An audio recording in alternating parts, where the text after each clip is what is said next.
Welcome to Me Reimagined, a space where we step into the impossible version of ourselves, a version we only dream of, so we can create lives we love and the impact we are meant to make. Hello, everyone, and welcome back to the podcast. I am so excited for today's episode because we're diving into a topic that affects all of us, and that is really the foundation for our well being. And that is our relationship with food, with our bodies, and ultimately with ourselves. Joining me today is Tonje Dybdal. She is a nutrition coach with a unique and deeply compassionate approach to eating. She helps people break free from the diet rules, emotional eating, and the all or nothing mindset around food. And her mission is to help you rebuild trust in your body and enjoy food again without guilt and without stress. Tonje brings a wealth of insight both from her professional experience but also her own personal journey. And I know you're going to find this conversation eye opening, reassuring, and also really empowering. I had the pleasure of working with Tonje directly a little while ago, and I learned so much from that process, and I have so much to thank her for, and I know that you guys are going to get so much value out of this. So without further ado, let's just jump into it, and here is my conversation with Tonje.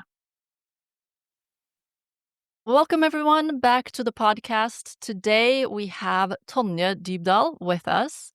Tonje is a certified nutritionist, and today we're going to talk all about how we can eat better, how food impacts our energy, how it impacts our daily lives, and we're going to talk a little bit about small tweaks and changes that we can make in our diets in order to optimize our lives, in order to feel better, in order to create energy.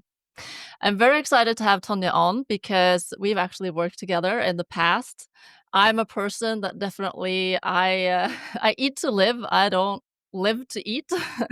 So we're a little bit opposites in that way. And Tonje helped me a lot in finding very simple ways to introduce more protein into my diet and to just make small tweaks that help me optimize how I eat without having to spend a lot of time in the kitchen, which for me was a great win. But welcome, Tonje. So nice to have you here today. Thank you. It's nice to be here.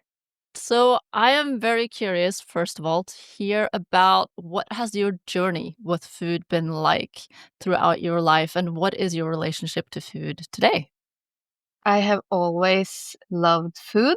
It's always been such a joy in my life, from being served food as a child to making it myself as an adult. And today, food is a huge part of my life. I love to cook. I love to share a meal with friends and family. And I also love to share my cooking online. So it's a huge part of my day, and it gives me such joy, actually. Is it the experience that you're giving yourself? Is it the experience you're giving others? Or what is it? What does being around food and creating food, what does it make you feel? I mean, it's both, I think, because if it were just for other people, I wouldn't have cooked when I am alone. But I do. I still make myself a dinner when I'm alone. So it's both for my own experience and also to see the joy in other people when they share a good meal. That's a huge joy as well. I think food it's a sensory experience, and it also brings up a lot of memories. It has so many aspects. I mean, we're gonna talk a lot about food and nutrition today, but food is also so much more than just nutrition. It's culture, it's tradition, it's something to gather around and have nice, meaningful conversations. Yeah, it's so much more than just nutrition, I think. Yeah, absolutely. I think for a lot of people, it's a lot about the experience and the connection that happens in preparing a meal, but also eating it together. So you actually made a career change. You had a very different job a few years ago, and then you decided that you wanted to dive into nutrition and help people eat better. Can you tell us a little bit about why you made that choice and what that journey has been like? Yeah. I think I have always had a fascination for health in general and also how food can contribute to our health. But it has for a long time just been kind of like a hobby, you could say. I would watch a lot of documentaries about it and just read books about it, but didn't take a formal education or anything. But after getting my bachelor's degree in engineering and working a 9 to 5 for a few years, I just felt like it was not it for me. I felt that I needed more freedom, and I saw being a nutritionist as a way of starting the journey of becoming my own boss.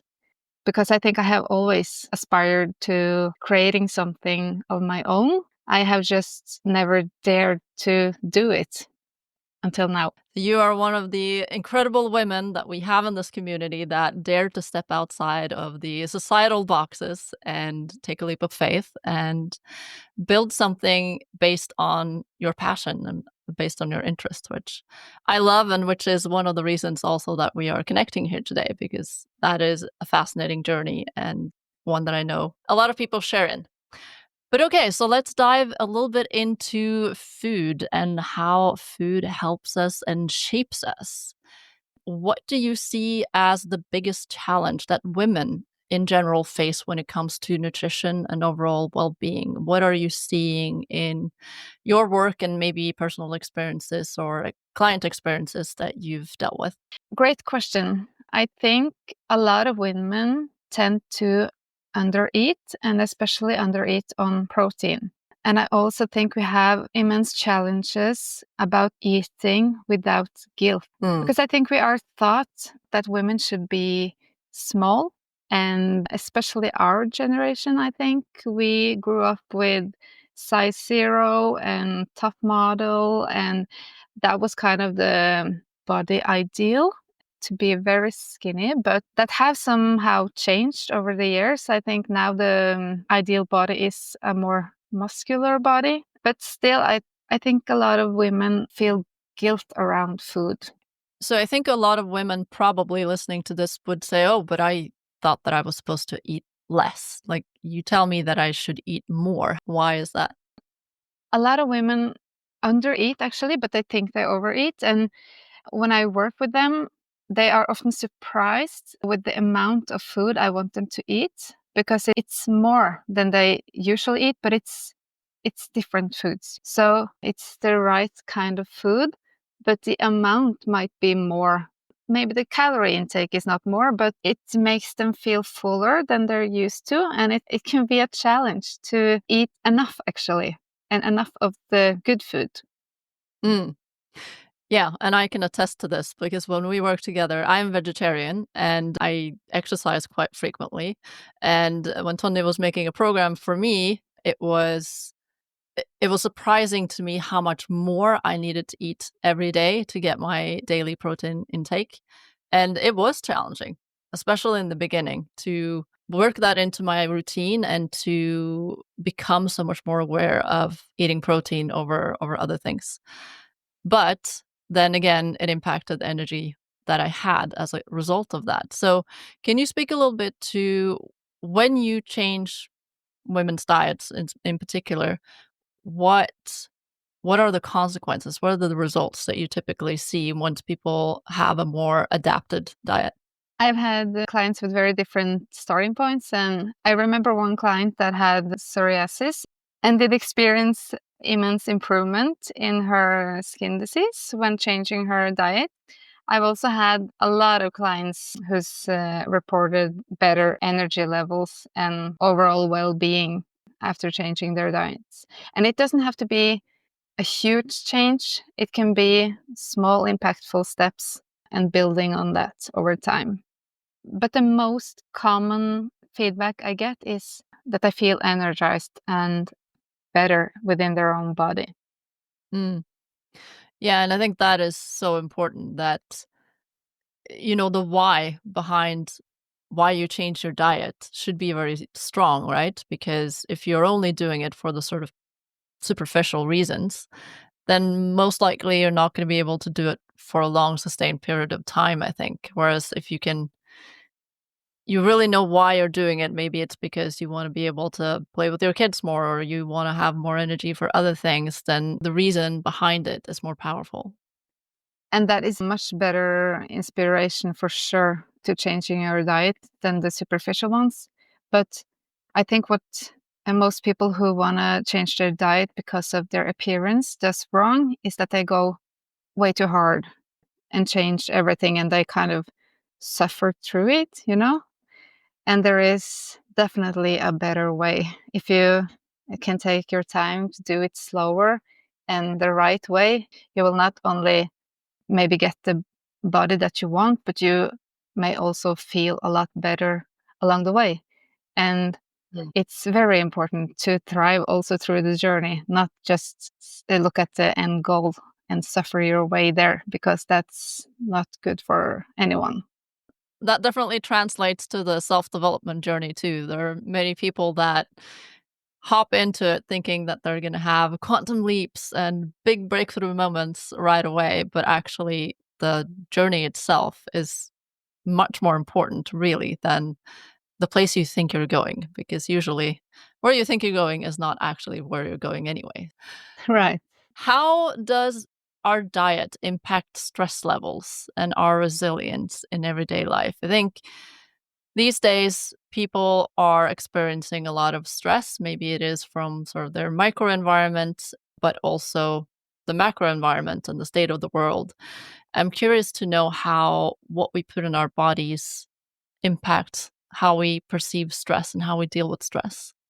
Our diet affects our stress and resilience in many ways. It's highly related to your blood sugar levels because a stable blood sugar is kind of equal to a stable emotional mood. Because an unstable blood sugar can cause mood swings, it can cause irritability and increased stress levels. Our diet definitely impacts our hormones, molecules and components that are part of regulating our nervous system. And so a balanced diet is the best for reducing your stress levels. So, maintaining a stable blood sugar level is part of coping with stress. So, what are some ways that we can adapt our diet to have that stable blood sugar level?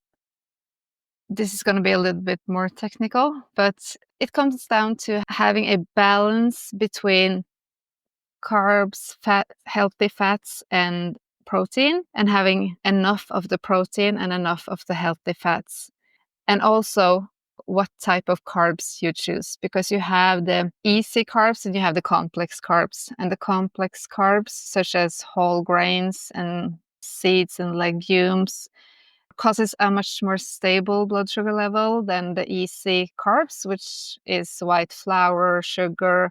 They cause higher spikes in your blood sugar levels and also more rapidly. And with that comes a crash afterwards. And that impacts your energy level, it impacts your stress levels. It really comes down to balanced meals, not only balanced diet overall, but every meal should be balanced for you to have a stable blood sugar level. And the way you create a balanced meal is by implementing enough protein, fiber, and healthy fats.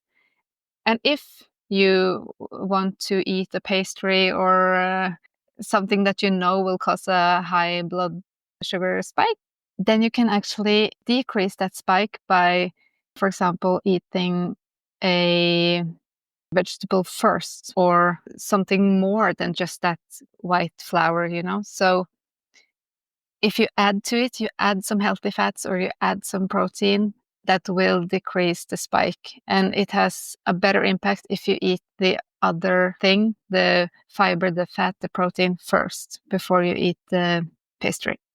Yeah, that was a tip I heard on another podcast sometime, and it was eye-opening to me, the profound change in that spike when you had something like a salad or something that had a lot of fiber before you had the cake or before you had the chocolate, that it Yeah. reduced the blood sugar spike to that extent. It's a Yeah. very useful daily tip, like to implement so that perhaps you can reduce that crash and then you can, well, you shouldn't feel guilty about eating chocolate anyway, but No, it, but you you might know feel that better. exactly, and it will have less of an impact, negative impact on you. So, Yeah, and it makes sense because both fiber, proteins, and fats stay longer in your stomach. So it helps slowly releasing the food out in the intestine, which is where the nutrients are contributed further into your bloodstream. hmm. Okay, so that brings us neatly into the gut. And there's been a lot of talk about gut health and how we can support our gut health, what it means to us. Can you teach us a little bit about what gut health is? What does it mean and how does it impact us? This is so interesting. And it's a relatively new field of research. So there's still a lot to learn, but it's a very interesting topic because in our gut, we have a lot of bacteria. We have both bacteria that are good for us and bacteria that are not so good for us. And the amount of the different types of bacteria you have in your gut impact your health in so many ways. We see a lot of correlation between our gut and different diseases such as diabetes, obesity, cardiovascular disease. It impacts our body in a tremendous way. And what I also think is very interesting and highly relevant is the way ultra processed food impacts our gut and our health. There are still a lot of research to be done on this field as well, but it looks like at least one of the factors why ultra processed food is so bad for us is because it impacts our gut microbiome in a negative way. How can we know if our gut health is good or bad? If your gut health is bad, it comes with maybe some digestive issues. So that's one symptom to look out for. But the way you really know is by doing a feces sample and look at the bacteria. So, how can we take care of our gut microbiome? What are some big do's and don'ts that we should pay attention to? We can do a lot of things to improve our microbiome ourselves. To put it short, the bacteria that you want in your gut thrives on fiber and probiotics, and the bacteria that you don't want in your gut thrives on sugars and white flours. That's very simplified, but it might be enough for you to take the right decisions in your diet. Mm. So, what does that look like for you or for the clients that you consult with? What are the types of food that you will introduce into almost anyone's diet to make sure that they have a healthy gut? If the client does not have digestive issues, then I would recommend to increase fiber, which is beneficial for most people, and most of us don't really reach daily fiber intake that we should have. But if you have a really bad microbiome and you eat a lot of fibers, that may worsen your symptoms. So then you might want to take it step by step and introduce it a little more at a time because you need the right bacteria to grow in order to handle all that fiber. Ah, okay. So you can get a little bit of a fiber overdose. Yes, you can if you don't have the right microbiome to handle that. I see. Okay. And what are some fibrous foods? Vegetables, legumes, fruit. Does it matter if it's cooked or raw or how we process them before we eat them? It matters to an extent, but it will still be beneficial. When you cook the food, you destroy some of the structure in the food, but it still has fibers for your gut microbiome. One of the things that I am curious about is how food impacts our mood. Because I know it has an impact. And I think mood, especially for women that go through a monthly cycle, we have mood swings naturally. But I'm sure that food also plays a part in that. So, can you speak a little bit to how food can affect mood and also energy? Yeah. food can definitely impact both mood and energy. It is a highly correlation between mood, energy, and blood sugar levels. So we're kind of back at the blood sugar level, because having a stable blood sugar level will really support the systems in your body that regulates your mood and your energy. And I see sometimes not only women, but people who drink a lot of coffee in the morning and rely on that type of energy instead of energy from food. And then when that wears out, you will feel an energy crash, because you don't really have a lot of energy for yourself. You just have a lot of caffeine and like stimulants in your body. Okay, so that's another stimulant that can cause crash apart from blood sugar levels. So Yes. how does coffee affect us? Is it a good thing to have in your diet, or is it something we should be cutting out? I don't think we need to cut out coffee. There are a lot of studies that show that coffee is a good thing, but we can't be drinking coffee instead of eating food. Like, it's not a substitute for food. But to enjoy a cup of coffee in the morning can be about so much more than the caffeine. It can be mindful, and it can be something you're looking forward to in the morning. It can be good for you in many ways, and it's a daily ritual many people look forward to. And there's nothing wrong with that.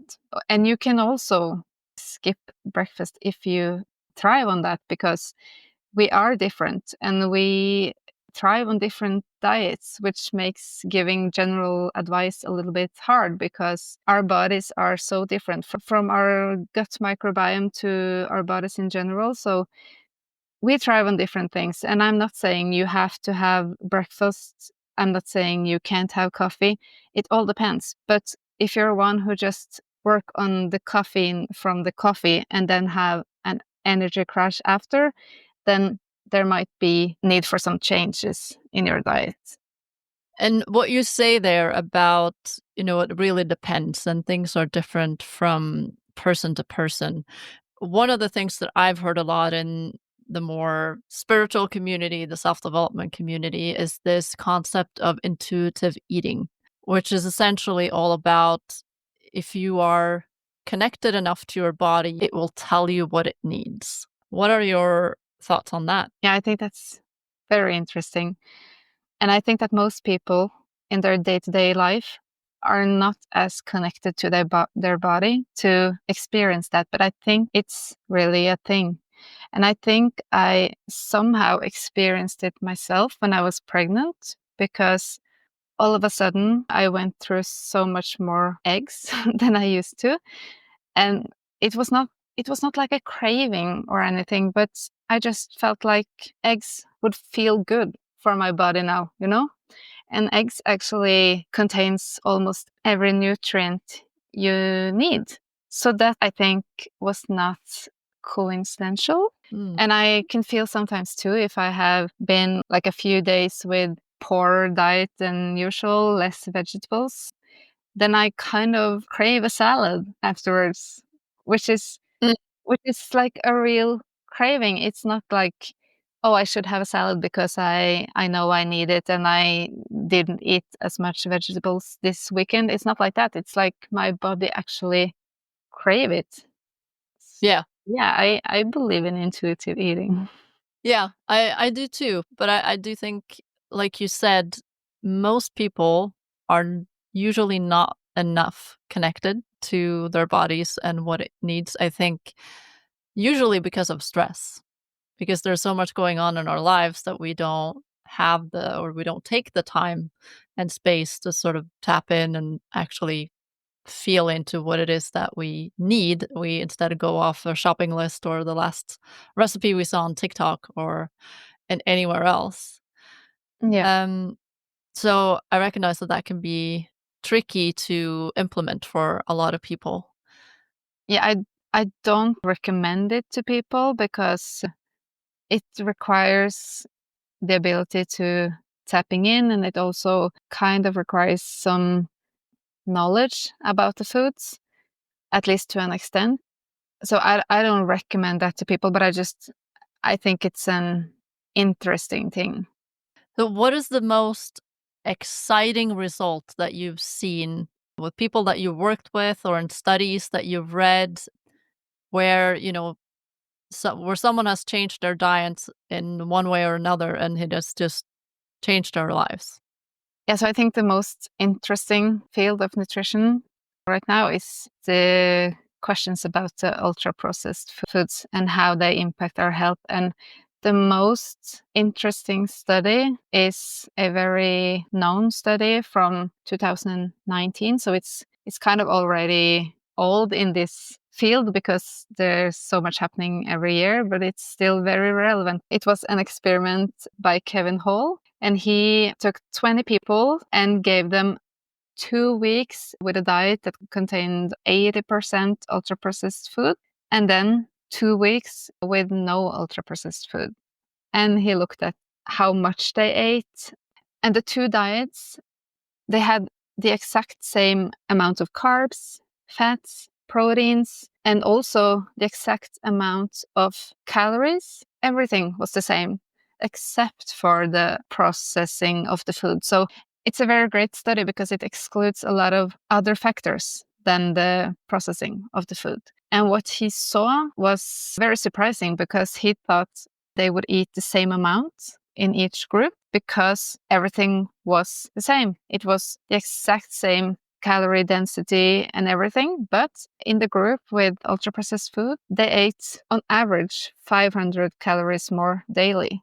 And that's a lot. That's equivalent to gaining half a kilo in a week. That's a lot. And it's not because of different personalities in the different groups, because they switched. And the same happened with both groups. On average, 500 calories more. And that just tells us that there's something about the processing of the food in itself that makes us eat more.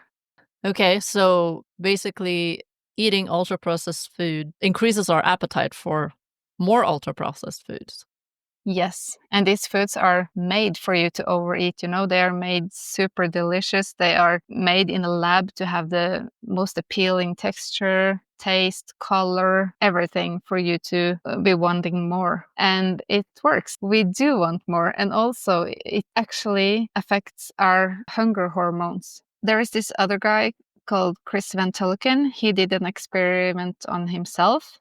It's not like a big study or anything, but I think it still has some interesting results. He went on a diet consisting of 80% ultra processed food for a month. And he had doctors take blood works and check him before and after. And what happened was he actually gained 7 kilos in that 1 month. And what's very interesting is that his hunger hormone, ghrelin, increased by 30%. And that's despite him eating more than enough. He was more hungry than he was on a diet. I think he said it consisted of like 20 to 30% ultra processed food before entering this experiment. So yeah, it affects our appetite regulation when we eat a lot of ultra processed food. I think it's safe to say that we want to avoid too much ultra processed foods. What are the most common ultra processed foods that we eat and that maybe we should avoid? We eat ultra processed food in like almost every food category. In Norway, I think it's close to 60% of all the food we buy is ultra processed. So I don't know what's most normal. I think we eat a lot of ultra processed food, but I know what's the most dangerous, and that's ultra processed meats and also soda. Because lately, especially the last few years, there has been a lot of studies on which types of ultra processed food is worse for our health. The category of ultra processed food is just too broad. It contains of both foods that are very bad for you and also foods that might not be as bad for you, but it still goes under the category of ultra processed foods. So it will be beneficial to separate these types of food into smaller groups. I think that's something that's coming. But what the research says is that ultra processed meats and sodas are the worst for your health, and then particularly cardiovascular disease, diabetes, and obesity, and high blood pressure. And so a ultra-processed bread might not be as bad for you as the ultra-processed meat you're putting on top of that bread. So if I were to say what to avoid, I would say ultra-processed meats and sodas. But I think it's very important to not become too strict. I think we should aim to decrease the amount of ultra-processed food we eat, but I don't think it's beneficial to be afraid of them or like have a very strict rule, because that can impact you negatively in other ways, both socially and internally. Can you say a little bit more about that? If I remember correctly, you have sort of a policy of balance over too much restriction when you work with your clients. Why is that, and what do you think the negative effects of all or nothing could be? I usually say aim for 80-20, eat 80% healthy and then 20% whatever you want, because I think it's important for our mental health as well. Having a quote unquote perfect diet is not really healthy, because it's restricting in so many ways. And it's also a eating disorder. If you're too concerned about what you put into your body, that's also categorized as an eating disorder. And I've seen eating disorder on close hand, and it's something I'm very aware of not triggering in anybody, because that's hell. We don't want that. We want to have a healthy and relaxed relationship with food that still benefits our health, but we can't forget our mental health in this too. And also, our bodies are designed to being able to handle some bad foods. It's not like we can't handle anything that's not super healthy, but it's the amount of unhealthy food that we put in our bodies that can cause illness and health issues. If someone is struggling with finding joy in healthy eating, how can they make that process fun and easy? Because you make it look very fun and easy on Instagram, so I'm sure you've got many tips for us. Well, I think it is fun. So for me, it is easy, but I understand that it's not the case for everyone. And one tip I will give is to make it a me time. You might not like the cooking part of it, but maybe you can complement it with a good podcast or a TV series on your Mac or something that makes it more enjoyable. And also pour yourself a glass of something you like to drink. Make it into an experience in that way. Kind of romanticize it a little bit, you know? And also remember that it is something you do for yourself, to set yourself up for success and to thrive in your everydays. It's kind of a self-love act, actually. And to remind yourself of that and also try and romanticize it a little bit, I think will help. But also, I think finding joy in cooking also comes with skills and experience. There's always more enjoyable to do something you're at least decent at than to do something you feel like you are struggling with. So it will also get more joyful over time. I think I can say that. For most people, it will, because we like to master stuff. So it will become more enjoyable when we do that. Mm. Yeah, I feel like you're speaking directly to me right now because this is something that I struggle with because I'm not good at cooking, and I can relate to that feeling of frustration when you don't really know where to start or what to add to make good flavors, and just those basic things that allow you to make things more intuitively than if you feel like you're starting from scratch. Yeah, but don't have the expectation that you're gonna freestyle the first time you cook. You have to use simple recipes and kind of build that experience. And then after a while, you might experiment a little bit yourself, and it might be a success and it might be not a success, but you should think of you trying as a success as well. Yeah, absolutely. And I think it's the fact that I'm comparing myself to my husband, who's been mixing and matching food for his entire life. So he knows how to do that. And so the comparison is brutal. Yeah. But I really love this concept of romanticizing what you're doing, which is exactly what we're doing in this rose-colored glasses challenge that we're running right now, which is all about romanticizing your life in different ways. And I think food being such a big part of our lives is an excellent place to do that as well. And I think a nice way to romanticize cooking as well is to cook by season and pay attention to what grows around you and use that in your cooking. Yeah, for sure. So one of the things I imagine could get in the way for a lot of people is finding the time to cook every day in a busy life. Are there some tips or tricks that you can share with us that would allow people to eat healthy even if they might feel like they don't have a lot of time to cook? Yeah, I think that's something a lot of people struggle with.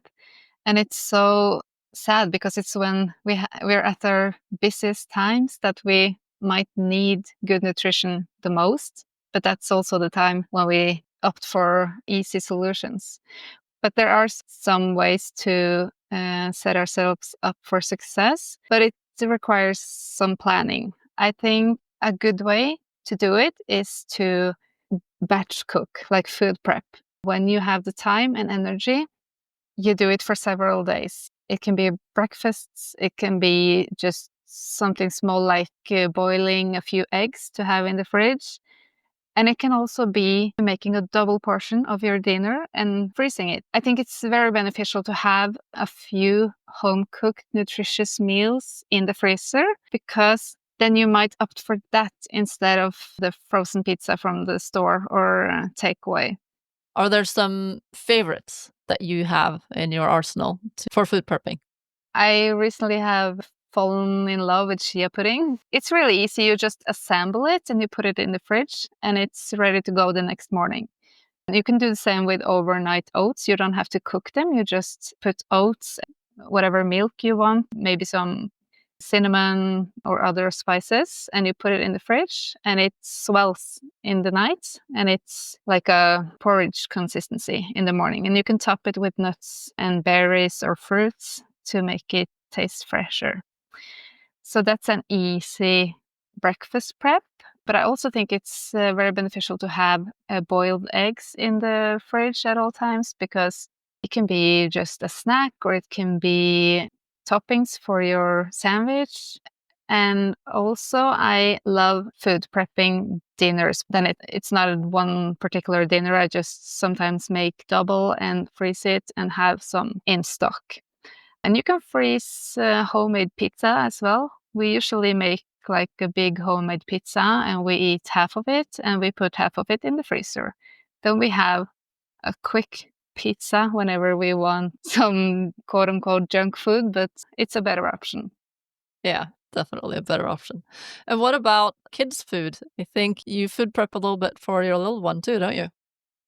Yeah, a little bit. I love just cutting a lot of vegetables into cubes and glaze them with olive oil and bake in the oven. And then she can eat those cubes herself, and we can have some in the fridge and some in the freezer for later. It's very easy to just toss into her lunchbox, and I usually accompany it with bread with toppings and some fruits and berries. We're getting to the end of this episode, and thank you for sharing all this insight and wisdom with us. I know that you work one on one with clients to give them nutritional guidance. So, if anyone wants to work with you or connect with you, how can they do that? They can find me both on Instagram or they can visit my webpage.